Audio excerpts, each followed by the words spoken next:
Apa yang ada di sistem mereka kalau nggak sesuai sama bukti transfer gue, ya udah gue kena denda. Dianggapnya gue melakukan praktek tadi.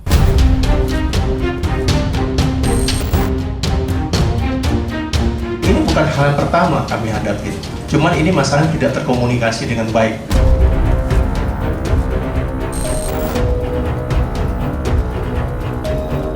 Oknum petugas, dia menawarkan mau diganti gak jenis barangnya biar supaya pajaknya lebih rendah.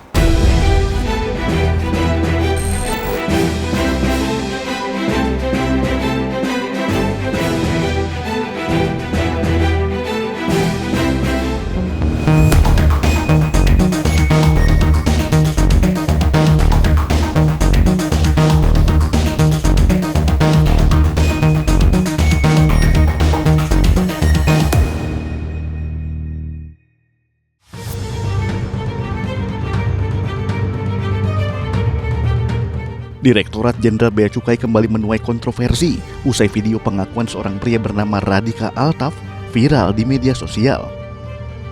Polemik tersebut mengemuka lantaran Radika dikenakan sanksi administrasi sebesar 31 juta rupiah lebih atas sepatu bola yang dibelinya dari Jerman seharga 10,3 juta rupiah. Halo Bea Cukai, gue mau nanya sama kalian. Kalian tuh netapin bea masuk itu dasarnya apa ya?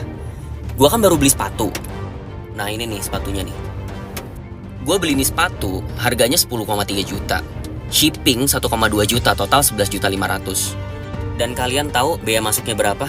Nih, 31.800.000. Itu perhitungan dari mana?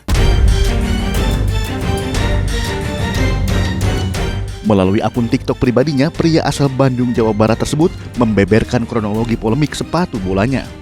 Jadi pada tanggal 15 April 2024, saya check out order di website yang berbasis di Jerman. Check out sepatu menggunakan shipment DHL Express ya, 3-5 hari sampai. Tanggal 17 April 2024, barang sampai di Indonesia. Ya, sebagaimana barang sampai di Indonesia perlu ada proses pemeriksaan dokumen, proses clearance oleh pihak Bea Cukai. Nah, di tanggal 18 sampai 20 April proses clearance oleh Bea Cukai. Di tanggal 20 April inilah Bea Cukai lewat DHL meminta saya untuk melampirkan beberapa dokumen, termasuk link pembelian, invoice, bukti transaksi, transfer NPWP, dan sebagainya. Nah, di titik inilah DHL melalui email mengirimkan saya invoice sebesar 70 euro ini untuk ikut dilampirkan sesuai dengan permintaan dari pihak Bea Cukai. Yang mana invoice ini belum pernah saya dapatkan ketika saya membeli sepatu. Justru yang saya dapatkan hanya sebatas notifikasi nih, sebesar 11.500.000. Nah, pada tanggal 21 April saya mendapatkan notifikasi email dari DHL terkait dengan besaran biaya bea masuk yang harus saya bayarkan. Awalnya saya pikir 3 juta. Tapi pas saya lihat lagi, kok 31 juta. Saya minta DHL untuk melampirkan rincian biaya karena barangkali tertukar dengan barang yang lain atau terjadi kesalahan teknis lah.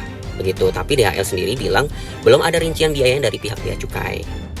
Nah, di tanggal 22 April inilah saya baru mendapatkan SPP BMCP dari pihak Bea Cukai lewat DHL. SPP BMCP tersebut bukan karena kesalahan teknis, tapi karena memang saya terkena denda sanksi administrasi sebesar 24,7 juta. Sementara Bea Cukai melalui akunnya di sosial media X mengungkap ada ketidaksesuaian harga pembelian sepatu yang disebutkan oleh perusahaan jasa titipan DHL, hingga menyebabkan adanya sanksi administrasi berupa denda. Semula nilai pabean barang tersebut disebutkan sebesar 35,30 juta US dollar. Namun setelah dilakukan pemeriksaan ternyata nilainya mencapai 553,61 US dollar atau sebesar 8.807.935 rupiah. Adanya dugaan praktik under invoicing yang dilakukan Radika Altaf membuat Bea Cukai menetapkan nilai bea masuk dan pajak impor sesuai valuasi terbaru, disertai dengan dendanya.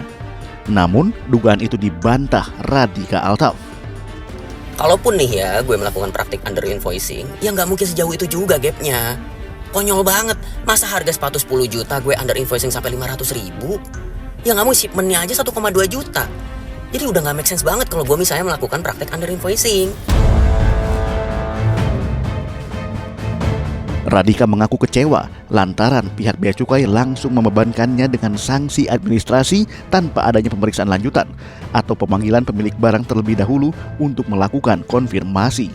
Terus hal apa yang bikin gue kesel sama Bea Cukai? Mereka itu melakukan pengenaan denda administratif terhadap gue itu tanpa melalui proses pemeriksaan material. Ini mah panggil gue dulu kek, periksa gue dulu kek, tanya-tanya dulu kek kronologis permasalahannya kayak gimana, pembeliannya kayak gimana, gitu. Tapi kalau ini ya udah, apa yang ada di sistem mereka kalau nggak sesuai sama bukti transfer gue ya udah gue kena denda, dianggapnya gue melakukan praktek tadi.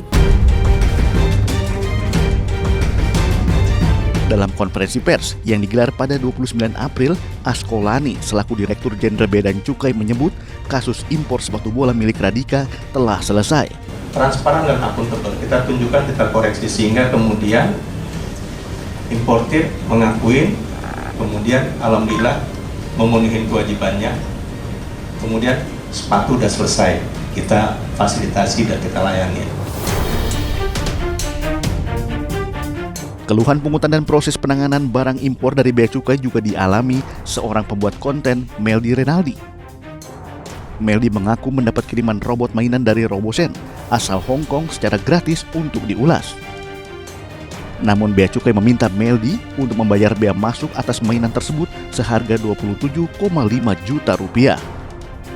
Melalui akunnya, Meldi mengungkapkan kronologi robot mainannya yang tertahan Bea Cukai.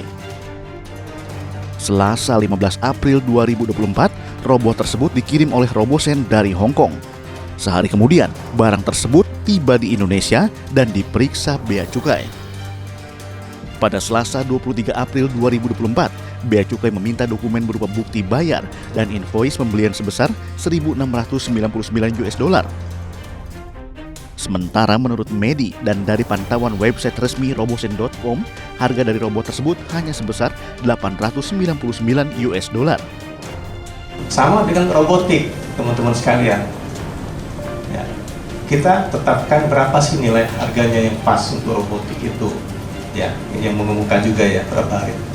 Dan kemudian kita bisa tunjukin sama-sama DHL Wear Info, shippernya di luar negeri Wear Info, importernya.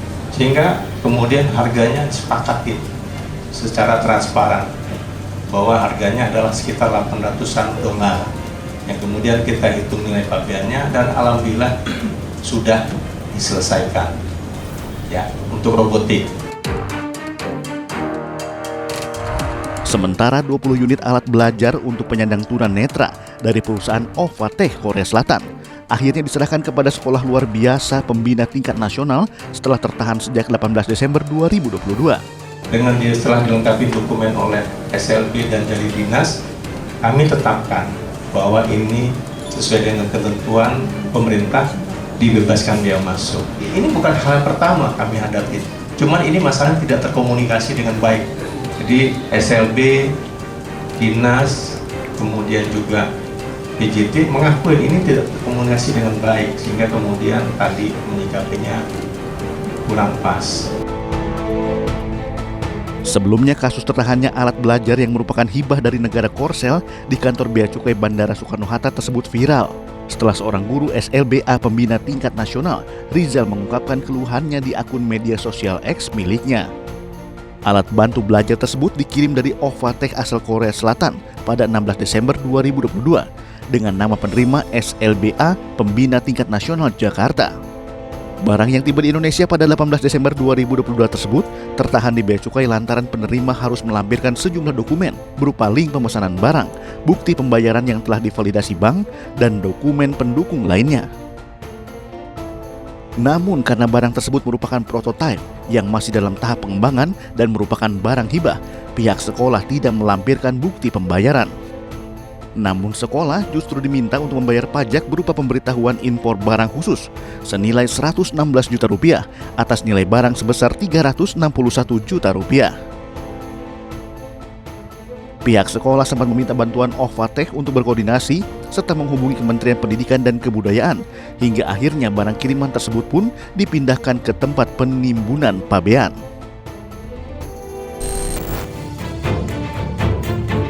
Sejumlah aturan di Direktorat Bea Cukai acap kali menuai kegaduhan di masyarakat. Apa saja aturannya? Selengkapnya hanya di iNews File sesaat lagi.